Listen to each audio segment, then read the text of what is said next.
section is from Die Zauberflöte, the magic flute. And this, Charles Hyland is going to sing this, Der Vogelf bin ich ja. And it is in German. And it's also a Singspiel. What the heck is that? As I told you, Mozart was the master of all types of opera. Whatever way it was to pay his bills. He was notorious for partying all night, and he'd write all day and partying all night, and that's part of what killed him at the end. We don't know because it was a mysterious death. We know all of a sudden he was gone. But he did write in all genres. So he'd write in the old-fashioned opera seria, if that's if he could make a buck.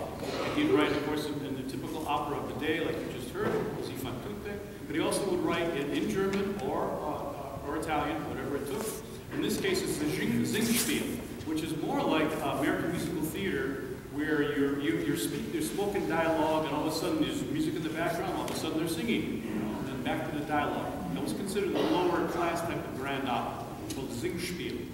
And this is the best example there is, probably, of Singspiel, because this Magic Flute was his top 5 opera done all over the world to this day. So in this convoluted, strange story, it's kind of like a child's fantasy story, where right off the first scene, Tamino, the hero, comes running off, he's chased by a dragon. So first of all, you got to buy that part of the story, and then the rest of it, I guess, works.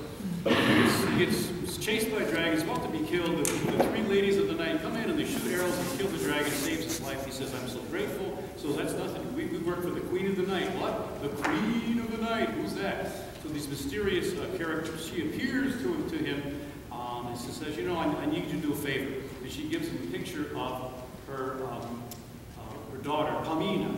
So he looks at the picture of Pamina and goes, and if you sing an aria about someone in opera, you're in love. So therefore he's in love. It's only 3 hours, so he has to get down to it. He convinces him, Tamino, to go into this strange land that Sarastro is the leader of, and find Pamina and save her and bring her back. That's why he needs the magic flute to starve off all the lions and tigers who might attack him. He plays the little magic flute and they become docile.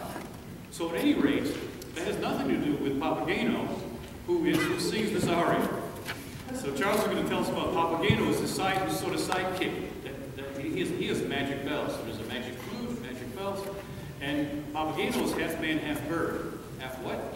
He comes in and sings this aria, and he says, I'm Papageno. He looks kind of like a bird. He's got feathers. Are you a man? Are you a bird? He says, I work for the Queen of the Night, and I catch birds for her. You know, he's making a little cash on the side for the Queen of the Night. So this is Papageno's first aria, where he comes out and he explains who he is. I'm Papageno, and I catch birds for the Queen of the Night. So that at length, I believe there's much more to the story.